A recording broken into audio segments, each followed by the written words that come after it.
자, 예수님은 메시아다. 오늘 마지막입니다. 예수님께 생명의 말씀이 있기 때문에 라는 제목을 말씀드립니다. 나를 바꾸는 인생 심리학이라는 책에 나오는 이야기 하나 하겠습니다. 어느 마을에 수제 두 사람이 살고 있었습니다. 이제 두 사람이 과거를 보러 한양으로 가게 되었습니다. 두 사람이 이제 가는데 앞에 강이 가로막고 있었습니다. 강을 건너였습니다. 근데 강에 보니까 배가 없었습니다. 한 사람은 상류로 가고 한 사람은 하류로 가면서 배를 찾아오기로 했습니다. 배를 찾으면 원래 있던 곳으로 날이 저물기 전에 여기로 와서 만나자라고 약속을 했습니다. 갑이라는 사람은 상류로 갑니다. 강 상류로 가보니 거기에도 배가 없었습니다. 그 근처의 마을로 갑니다. 마을 사람들에게 혹시 여기에 배가 있느냐, 배가 있습니까? 라고 물었습니다. 마을 사람들이 배가 없다고 대답을 합니다. 갑이 묻습니다. 그러면 배를 누가 좀 만들 수 있습니까? 하니까 마을 사람들이 저 옆에 마을에 목수가 있는데 그 사람이 배를 만들 수 있다라고 이야기해 주었습니다. 그래서 그 옆마을로 갑니다. 그 목수에게 찾아갑니다. 나를 위해서 배를 좀 만들어 줄 수 있습니까? 그렇게 물었습니다. 목수는 배를 만들 수는 있는데 목재가 없습니다 라고 대답했습니다. 그러면 목재를 어디서 구할 수 있습니까? 물으니 더 옆마을에 가면 목재를 구할 수 있습니다 라고 했습니다. 또 옆마을에 갔습니다. 옆마을에 가니까 목재가 있었습니다. 근데 목재를 목수에게로 옮겨야 됩니다. 운반해야 됩니다. 그래서 이제 사람들을 사서 그 나무를 목수에게로 옮기는데 해가 뉘엿뉘집니다. 날이 저물어 갑니다. 을이라는 사람은 하류로 갑니다. 강의 하류로 가니 거기에 배가 없었습니다. 마을 사람들에게 혹시 여기 배가 있는지 물었습니다. 마을 사람들은 배가 없다고 대답을 했습니다. 그 다음에 을의 질문이 갑과 달랐습니다. 아니 배가 없는데 당신들은 강을 어떻게 건넙니까? 라고 물었습니다. 그때 마을 사람들이 대답합니다. 그 하류로 조금 더 내려가면 강으로 건널 수 있습니다. 물이 얕기 때문입니다. 깊지 않습니다. 라고 대답을 해줬습니다. 옳거니 강을 건널 수 있는 길을 알았다 하고 원래 자리로 왔습니다. 그런데 갑은 오지 않았습니다. 여러분 갑은 뭐 하고 있죠? 목재를 나르고 있었습니다. 여러분 이 이야기는 그러면서 이 갑은요 강을 건너서 어쩔 수 없이 강을 건너서 한양에서 과거를 치렀다는 이야기입니다. 자, 이 이야기는 우리에게 세상의 사람들은 두 종류로 나눌 수 있다는 거죠. 첫 번째는 급한 일만 하는 사람입니다. 급한 일. 눈앞에 급한 일, 오늘 요거 해야 되고 내일 급한 일만 하는 사람이 있고요. 어떤 사람들은 중요한 일을 합니다. 중요한 일. 보통 시간 관리 이야기할 때 이야기하죠. 급한 일 먼저 하지 마시고 중요한 일을 하십시오. 시간 관리 이야기할 때 보통 이야기합니다. 갑이라는 사람은 지금 눈앞에 문제만 해결하는데 온통 관심이 있었습니다. 이 문제, 그 다음 문제, 그 다음 문제, 그 다음 문제. 근데 을은 핵심을 찔렀습니다. 이 강을 어떻게 건넜습니까? 핵심을 풀었습니다. 어떤 사람은 인생의 핵심을 풀고 살아갑니다. 어떤 사람은 매일 그냥 눈앞에 문제만 그냥 그 푸는 데 집중하며 살아갑니다. 두 종류의 사람이 있다는 것입니다. 여러분 인생에 중요한 문제가 무엇입니까? 죽음입니다. 죽음. 자, 모든 사람에게 이것은 문제입니다. 어떤 사람들은 죽음의 문제를 풀고 살아갑니다. 어떤 사람은 못 풀고 살아갑니다. 여러분 죽음의 문제를 풀고 사는 사람이 누굽니까? 예수 믿는 사람들입니다. 자, 어떻게 풉니까? 예수님께서 이 땅에 메시아로 오셔서 죽음의 문제를 예수님이 해결하셨기 때문입니다. 그래서 예수님을 믿음으로 이 죽음의 문제를 해결하고 살아가는 것입니다. 자, 우리가 지금까지 요한복음 6장 4번을 통해서 예수님이 계속해서 말씀하는 핵심 요지가 무엇입니까? 생명이요 영생입니다. 예수님은 계속해서 그 이야기합니다. 근데 무리들은 계속해서 딴 생각합니다. 엇박자입니다. 자, 오늘도 예수님은 이 본문에서 생명 영생을 이야기합니다. 그런데 사람들은 그 말씀을 듣지 못하고 이해하지 못하니까 떠나버렸습니다. 자, 오늘 말씀 들으면서 여러분 이제 한 해 마지막이니까 나는 지금 이 인생의 문제를 풀고 살고 있는지 아니면 눈앞에 급한 문제를 풀고 살아가고 있는지 여러분 어느 쪽에 살고 있는지 한번 여러분 자신을 돌아보시면서 말씀을 들으시면 되겠습니다. 자, 첫 번째입니다. 하나님은 구원할 자를 선택하시고 예수님을 믿게 하신다.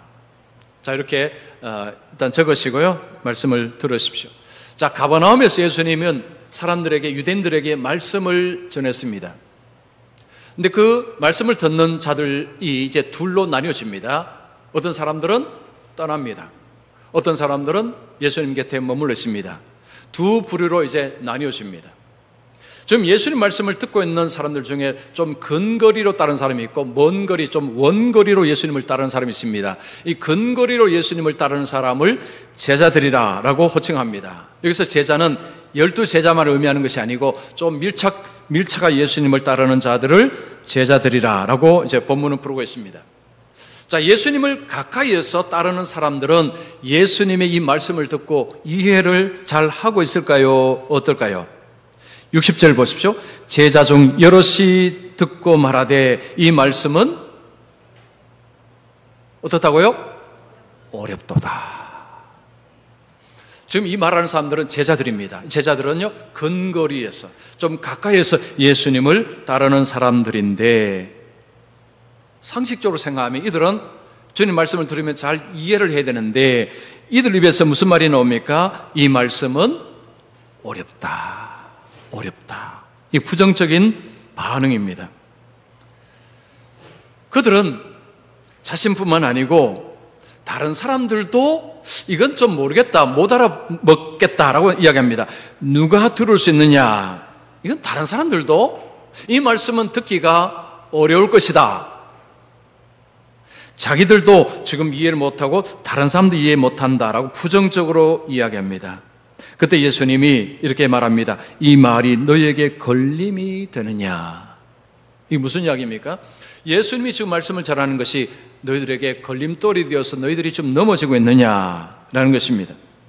여기 걸림이라는 것은 또 다른 의미가 있습니다. 화나게 하다는 의미가 있습니다. 내 말을 듣고 너희들이 지금 불평, 불만, 화를 내는구나. 이제 이런 의미가 있습니다.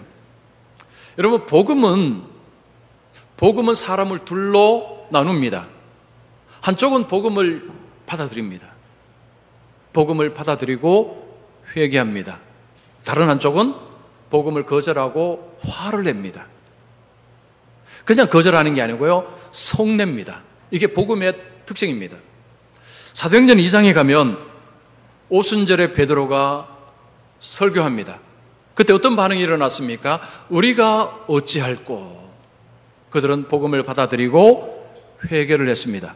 사도행전 7장에 가면 스데반이 똑같이 설교합니다. 무리들이 어떻게 반응합니까? 성내고 돌 들고 던졌습니다. 복음을 듣는 무리들이 이렇게 달랐습니다. 진리, 주님의 말씀을 전할 때 어떤 사람들은 그걸 받아들이고 어떤 사람들은 거절하면서 화를 냅니다. 이것이 복음입니다. 지금 예수님 말씀을 듣고 있는 이 사람들은 예수님을 지금 제대로 이해를 못하고 있습니다.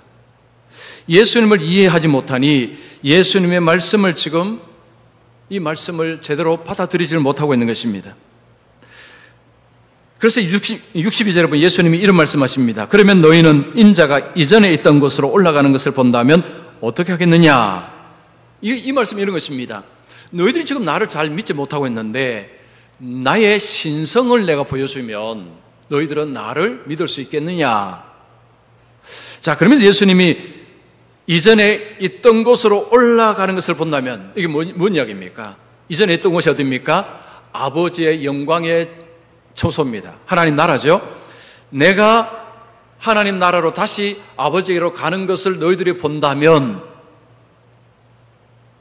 뭘 본다는 것입니까? 승천입니다. 승천.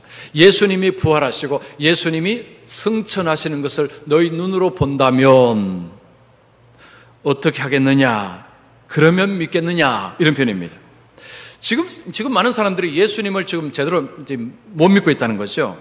그래서 예수님께서 내가 부활하고 승천하게 될 때 너희들이 나의 모습을 볼 것이다. 그러면 믿겠느냐? 이런 표현입니다. 여러분, 그러면 다 믿을까요? 그렇지 않습니다. 그것을 보고 와, 예수님은 메시아십니다, 예수님은 하나님이십니다라고 고백하는 사람들도 있을 것이고, 어떤 사람들은 여전히 불신앙에 빠져 있는 사람도 있을 것입니다. 그래서 63절에 예수님은 이런 말씀하십니다. 살리는 것은 영이니 육은 무익하니라. 자, 이 표현이 중요한 표현입니다. 육은 무익하다. 육이라는 것은 죄된 본성입니다. 사람이 태어나서 그대로 살아가는 그 본성이 죄된 본성입니다. 이 죄된 본성으로는 못 알아봅니다. 예수님 말씀 이해 못합니다. 살리는 것은 영이니, 이게 뭘까요?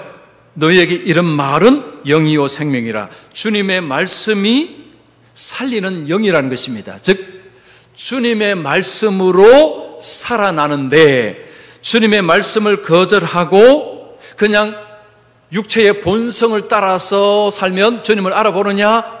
못 알아본다는 거죠. 즉 예수 못 믿는다는 이야기입니다. 여러분, 우리가 그냥 태어나서 그냥 내가 열심히 공부하고 내가 열심히 살면서 예수님을 믿을 수 있느냐? 안 된다는 이야기죠. 이건 불가능하다는 이야기입니다. 예수님 지금 그 이야기하는 것입니다.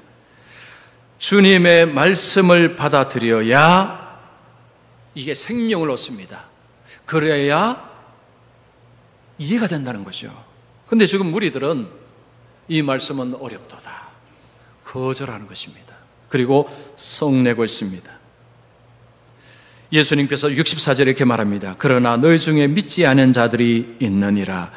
지금 그들은 겉으로 볼 때 예수님을 따르는 것 같지만, 그러나 사실은 많이 예수님을 믿지 않고 있다는 거죠. 즉 예수님의 메시아 되심을 받아들이지 않고 있다는 것입니다.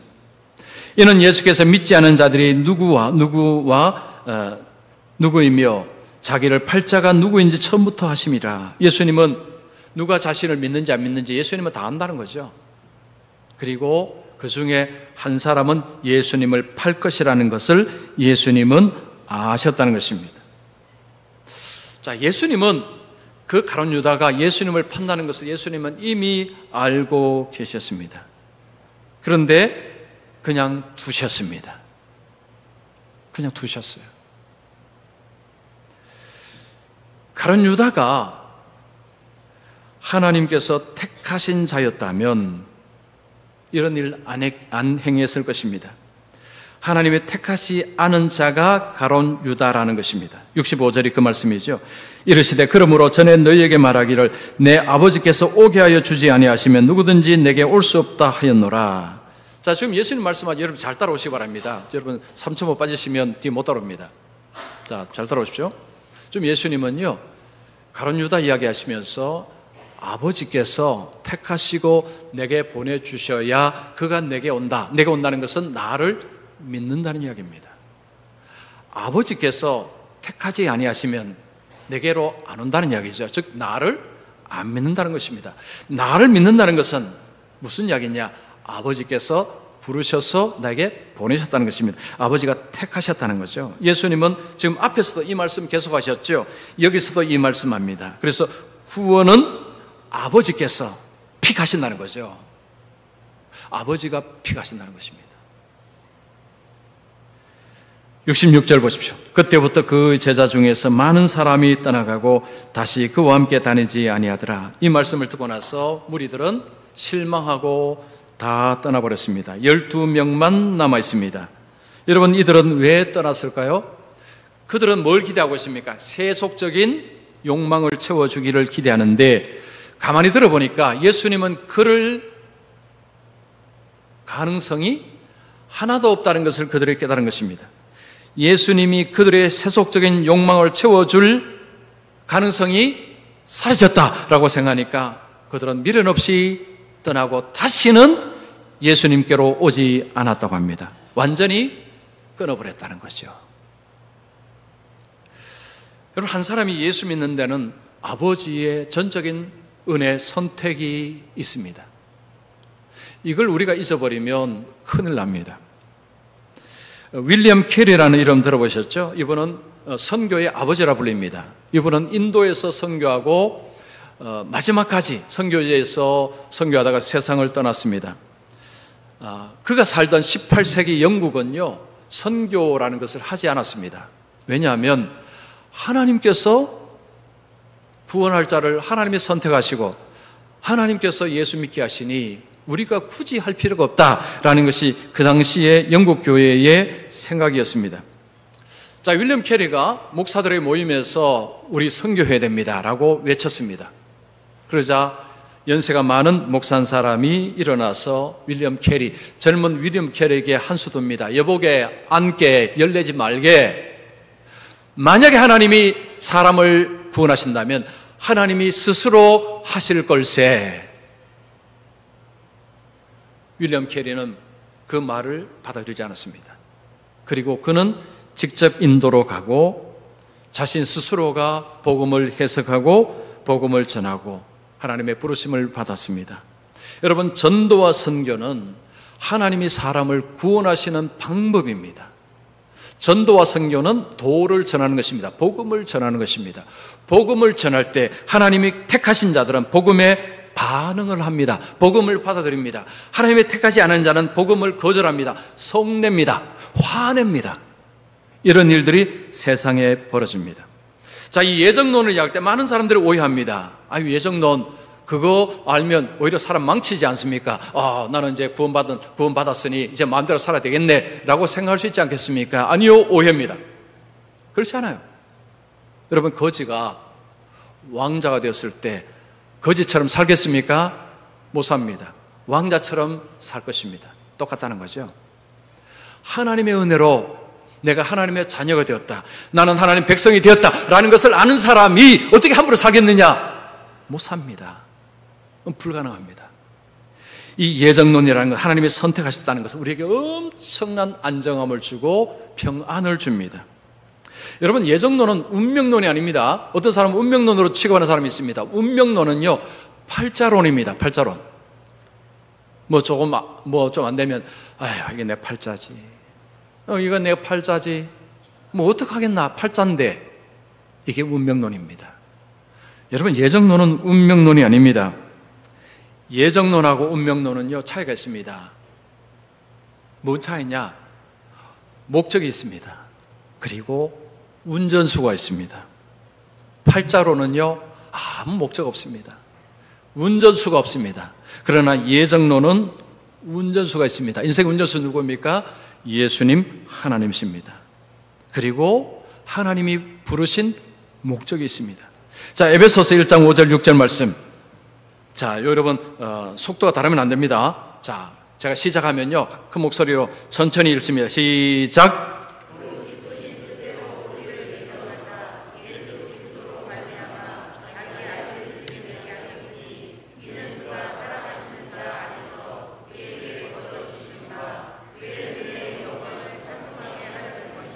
와, 잘 오셨습니다. 1부 때는 거의 스테레오였습니다. 이거 좀 빠르고 좀 늦고, 지금은 거의 일률적으로 여러분 이렇게 하시면 됩니다. 자, 여기 보시면 그 기쁘신 뜻대로 하나님의 목적대로 우리를 예정하사 그 은혜의 영광을 찬송하게 하려는 것이라. 자, 하나님께서 우리를 선택하셨을 때 하나님의 목적이 무엇입니까? 하나님의 은혜를 찬송하는 자가 되기 위해서, 예배하는 자가 되기 위해서. 여러분, 예배에 왜 오셨습니까? 하나님의 부르신 목적 따라 오신 것입니다. 예정론에는 목적이 있습니다. 하나님의 영광을 드러내는 목적이 있습니다. 선택론은요, 내가 하나님 앞에 이렇게 예배드리고 예수의 말씀을 받을 때 아멘, 아멘 하고 맞습니다, 그렇습니다 라고 할 때에 뭘 의미합니까? 나는 선택받았구나. 하나님이 나를 픽하셨구나. 하나님 나를 구원하실 자로 하나님이 정하셨구나 라는 것을 알게 되는 것입니다. 내가 얼마나 똑똑하고 얼마나 잘나고 얼마나 헌금 많이 하고 이게 아닙니다. 내가 내 입술로 하나님을 찬송하고, 내가 예배 드리고, 내가 예배 자리로 내가 나오고, 내가 하나님을 찬송하고, 내가 하나님을 높이고, 이것이 뭘 의미하느냐? 하나님께서 예수 안에서 나를 픽하셨다는 거죠. 픽업하셨다는 것입니다. 선택하셨다는 거죠. 그래서 이것은 우리에게 엄청난 안정감을 줍니다. 내가 부족해도, 내가 연약해도 하나님께서 나를 선택하셨구나. 여러분, 이것은요, 우리에게 엄청난 안정감, 평화를 줍니다. 자, 그러면 하나님께서 부르셔서 예수 믿은 자에게 또 다른 특징은 없을까요? 두 번째입니다. 예수님을 믿는 자는 영생의 소망을 갖고 삽니다. 자, 예수님을 따르는 제자들이 떠났습니다. 12명만 남았습니다. 예수님이 12명에게 묻습니다. 너희도 가려느냐? 지금 그 많던 사람들이 다 갔습니다. 뒤도 안 돌아보고 다 갔습니다. 12명만 남았습니다. 너희도 가려느냐? 그때 수제자 베드로가 나섭니다. 주여, 영생의 말씀이 주께 있사오니 우리가 누구에게로 가오리까? 참 베드로답습니다. 늘 베드로는 제자들 앞서서 이 대표로 대답을 하는, 여기도 대표로 대답합니다. 우리가라는 표현을 보면 우리가 제자들이죠. 대표에서 대답합니다. 주님께 영생의 말씀이 있는데 우리가 어디로 가겠습니까? 우리는 안 갑니다. 우리는 못 갑니다. 예수님께만 영생의 말씀이 있기 때문에 우리는 다른 데 갈 수가 없습니다. 라고 이야기합니다. 다른 사람들은 다 갔습니다. 옆에 있던 사람 다 갔습니다. 교회를 다니는데 다 가고 이제 12명 남았습니다. 여러분 많이 가고 12분만 딱 남은 것입니다. 예수님이 너희도 가려느냐? 우리는 안 갑니다. 우리는 못 갑니다. 정확히 말하면 11명이죠. 한 명은 그냥 숨어 있는 것입니다. 그 12제자들, 베드로가 우리는 예수님을 압니다. 예수님은 하나님이십니다. 69절의 그 이야기입니다. 우리가 주는 하나님의 거룩하신 자인 줄 믿고 알았사옵나이다. 우리는 알았다고 이야기합니다. 우리는 예수님 말씀을 보고 예수님의 그 삶을 보고 예수님 행하시는 기적을 보고 우리는 알았습니다. 뭘 알았습니까? 하나님이 거룩하신 자이신 줄. 여러분, 성경에서 인간에게는요, 거룩하다는 표현을 안 씁니다. 이것은 하나님께만 쓰는 표현입니다. 이 표현은 우리는 예수님이 하나님이시라는 것을 우리는 알았다라고 이야기합니다. 예수님을 보고 이미 알았습니다. 그래서 예수님을 우리는 믿습니다 라고 대답을 한 것입니다. 그런데 그 중에 한 사람, 입 다물고 있는 한 사람, 이 사람은 그렇지 못했습니다. 그도 예수님을 3년 동안 보았습니다. 예수님의 말씀도 들었습니다. 예수님을 보았습니다. 예수님 행하신 기적도 보았습니다. 예수님 삶도 보았습니다.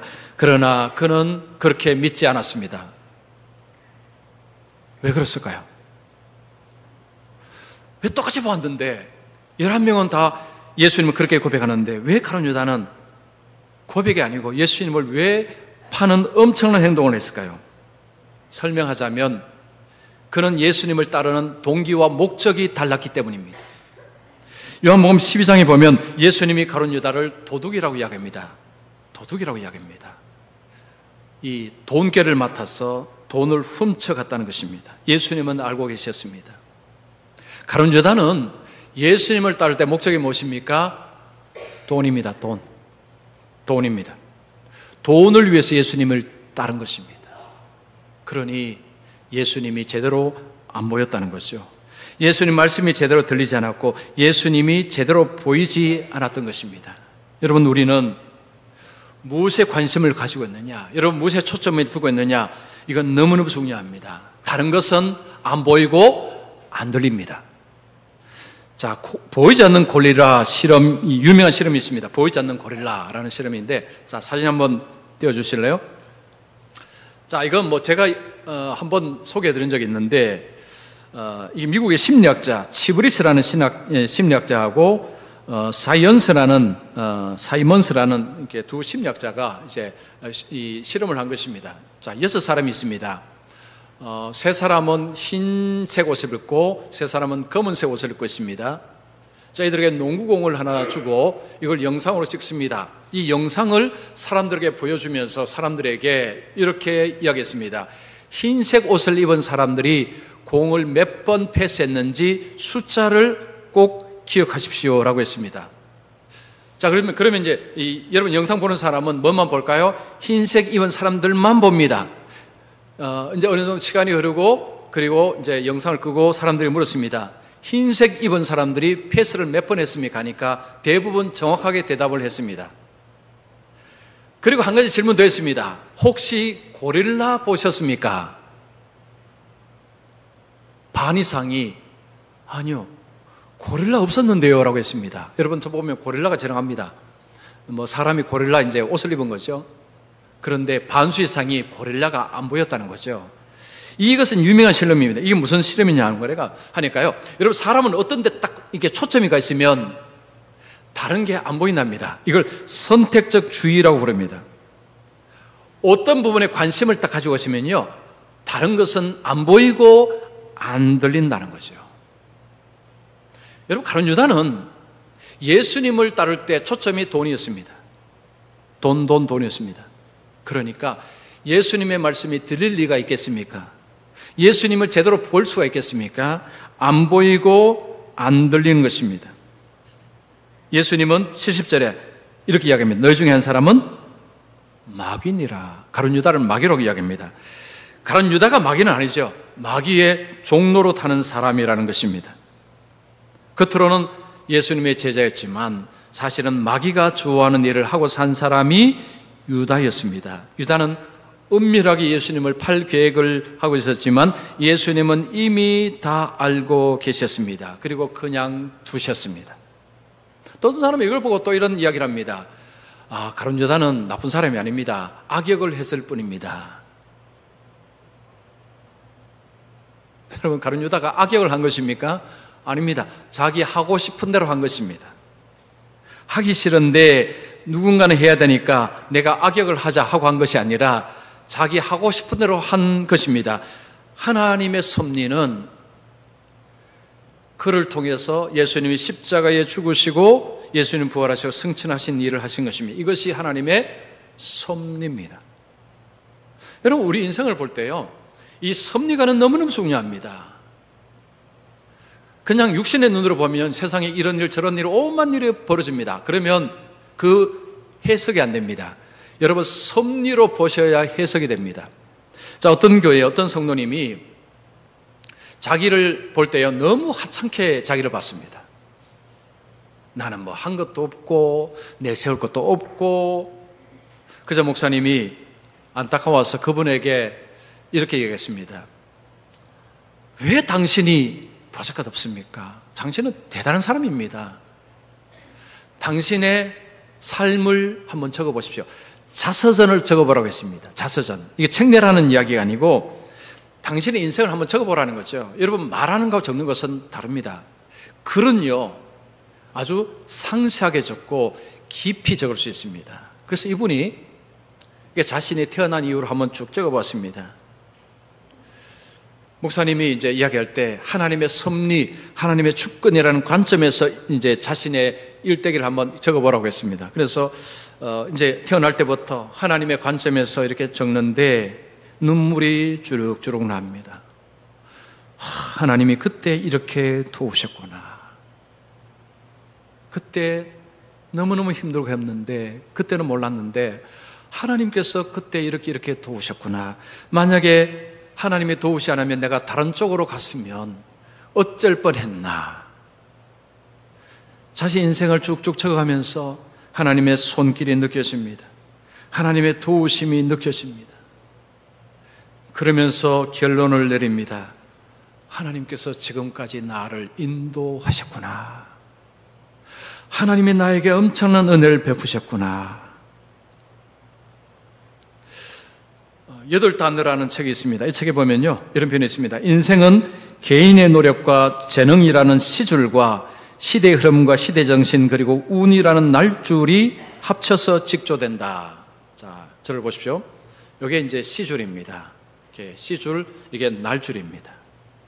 이 책은 우리 옷이라든가 그 그물이요, 이 시줄과 날줄이 이렇게 연결되면서 이제 옷감이 그리고 그물이 만들어진다 이야기를 하면서 인생을 여기에 비유했습니다. 인생은 이 시줄이 뭔가 하니까 개인의 노력입니다. 내가 열심히 사는 것입니다. 그리고 날줄은 뭐냐 하니까 시대 정신입니다. 그리고 운입니다. 이건 내가 어떻게 할 수 없는 것입니다. 이 두 개가 결국은 인생을 만들어 간다는 거죠. 내가 아무리 열심히 일해도 운이 없으면, 시대가 나를 버리면 아무것도 못한다는 거죠.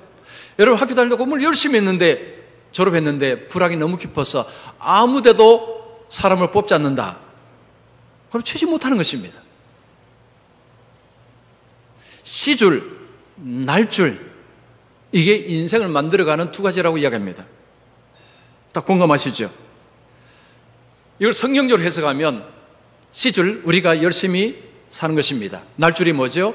하나님의 섭리, 하나님의 은혜, 이게 날줄입니다. 내가 아무리 열심히 살아도요, 이 날줄이 하나님의 은혜가 없으면 아무것도 아니라는 거죠. 즉 사망으로 갈 뿐이라는 것입니다. 하나님의 섭리 속에서 우리에게 엄청난 일이 벌어졌는데 이것이 바로 하나님의 구원이고 영생입니다. 여러분, 이 섭리는요, 섭리는 우리에게 굉장한 것을 줍니다. 하나님의 섭리는 하나님이 내 편이라는 것입니다. 하나님이 내 편이라는 것, 이게 하나님의 섭리 이야기입니다. 하나님이 내 편으로 나를 도우신다. 이것이 섭리의 핵심입니다. 자, 여러분 시편 43편 5절도 같이 토박토박 읽습니다. 시작.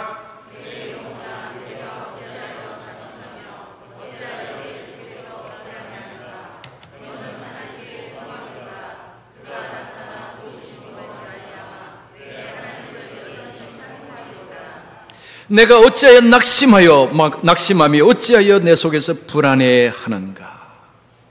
뭐라고 이야기합니까? 너는 하나님께 소망을 두라. 왜요? 그가 나타나 도우심으로 말미암아.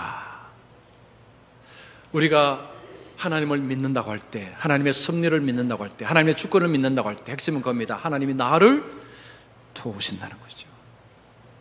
예수님은 나를 도우시러 오셨습니다. 나를 구원하러 오셨습니다. 예수님은 메시아로 오셨습니다. 나의 죽음의 문제를 해결하러 오셨습니다. 그래서 예수를 믿으면 죽음의 문제가 해결이 되고 생명을 얻습니다. 요한은 요한복음을 쓴 이유가 바로 그것이라고 이야기합니다. 요한복음 20장 31절, 이건 제가 읽습니다. 오직 이것을 기록함은 너희로 예수께서 하나님의 아들 그리스도이심을 믿게 하려 함이요, 또 너희로 믿고 그 이름을 힘입어 생명을 얻게 하려 함이니라. 왜 이 복음서를 썼느냐? 왜 성령을 우리에게 주느냐? 예수를 그리스도로 믿고 예수를 메시아로 믿고 예수님을 통해서 생명, 영생을 얻게 하기 위해서. 하나님께서 선택하신 자들에게 일어난 현상은 예수를 믿습니다. 그 예수를 믿는 자 안에 무슨 소망이 있습니까? 영생의 소망이 있다는 것입니다. 자, 제가 묻습니다. 자, 우리 성도님께 영생의 소망이 있으십니까? 다시 한번 더 묻습니다. 입으로 꼭 대답 안 하셔도 됩니다. 마음으로 대답하셔도 좋습니다. 진짜 여러분 마음속에 영생의 소망이 있습니까? 요한복음 6장의 전체 결론은 이겁니다. 저거 5번 했습니다. 결국 이 말씀이 핵심입니다. 하나님이 선택하신 자가 구원을 받습니다. 그 하나님의 선택하신 자는 예수님께 오라 예수님을 믿습니다. 그리고 그 마음속에는 영생의 소망이 있습니다. 오늘이 한 해의 마지막입니다. 우리 인생의 마지막 날도 속히 올 것입니다. 그때 영생의 소망이 있는 사람하고 영생의 소망이 없는 사람은 길이 달라지는 것입니다. 그래서 저는 우리 모든 성도님들이 늘 눈앞에 급한 문제 풀고 사는 그런 삶만 살지 마시고 인생의 중요한 문제, 죽음의 문제를 풀고 살아가시고, 그래서 영생의 소망을 가지고 끝까지 예수님 붙들고 살아가시기를 축원합니다.